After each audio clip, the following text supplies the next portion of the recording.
Друзья, привет! А что делать, если человек храпит? Особенно, если храпит партнер, ну или любимый человек. Наверное, он устал. Если он устал и храпит, это бывает. Но это бывает нечасто, скорее всего. А если человек храпит постоянно, то что делать? Ну, можно, конечно, его потолкать или положить носок на голову. Да? Но если это повторяется из ночи в ночь, он ведь может и, ну, как-то сагрессировать, да ведь?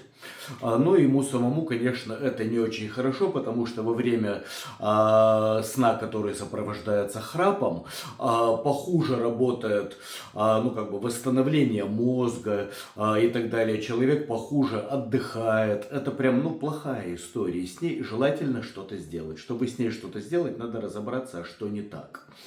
Значит, глядите, очень часто причины храпа связаны с тем, что у человека плохо работает печень. С печенью, плохо работающей, связан корень языка. Как ткань, как мышца, если к печени есть вопросы, и она функционально ослаблена, то есть вопросы к корню языка.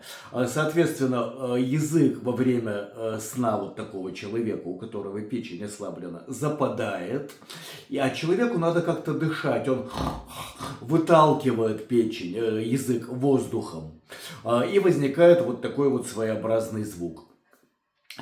Поэтому надо понять, а что не так с печенью. То есть здесь может помочь специалист по висцеральному массажу живота, желательно со знанием прикладной кинезиологии, чтобы понять, а что не так с печенью. Возможно, есть какая-то связанная дисфункция, прям нередкая. Это плохо работающая диафрагма грудобрюшинная.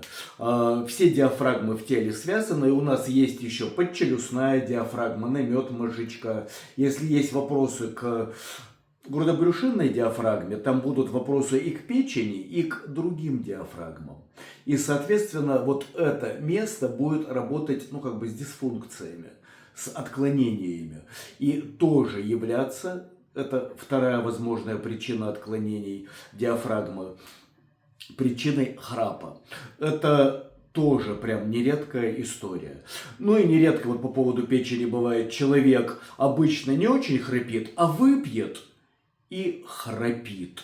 Почему? Он выпил, мы алкоголем ослабили его печень, точнее он алкоголем ослабил себе печень. И в результате вам храпит. Такая история.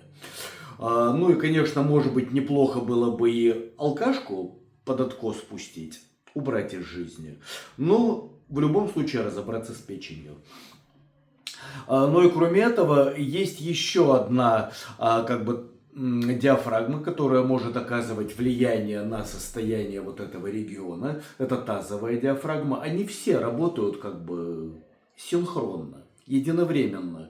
Либо все хорошо, либо все с отклонениями. Так вот, если есть какие-то дисфункции тазовой диафрагмы, они сопровождаются дисфункциями органами мочеполовой системы. В частности, это эректильная функция, может быть какая-то история с простатой. И это, такое явление, которое связано с работой тазовой диафрагмы, как суммы тканей. И, соответственно, вот это ослабление может вызывать храп. Поэтому храп надо убирать. Но не просто убирать храп, чтобы человек не храпел, вот просто как явление, это номер один, это важно, чтобы все высыпались, всем было комфортно. И в доме было ночью тишь и покой.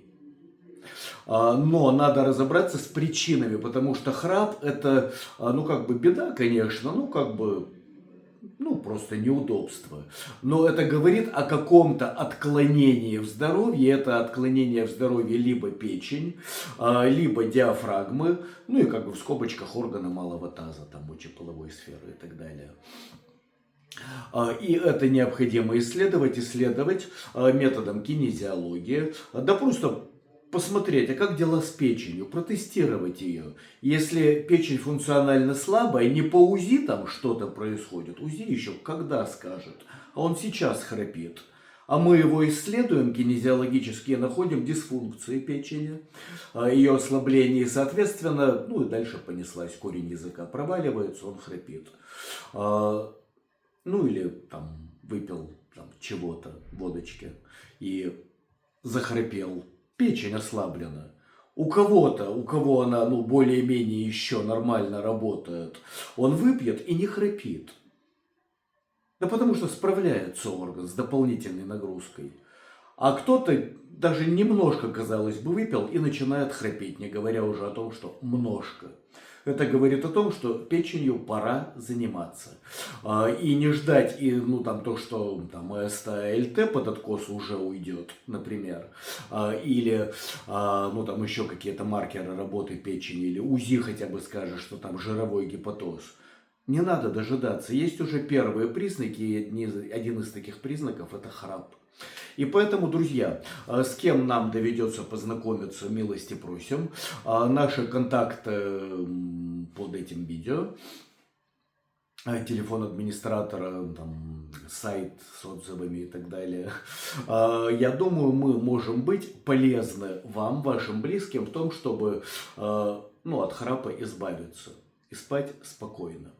Кто хотел бы научиться, ну вот такой как бы технологии, как храп убирать грамотно, это может быть массажисты, реабилитологи, да все желающие, кому тема исцелять, делать здоровыми своими руками нравится, милости просим на обучение. Сайты по обучению висцерального массажа живота, где мы об этом говорим, прикладной кинезиологии, которая позволяет работать максимально точно с этим, ну и с висцеральным массажем живота, под этим видео. Милости просим, до встречи, будьте здоровы и пусть никто не храпит. Так я сказал, пусть все спят спокойно. Всех благ, до свидания.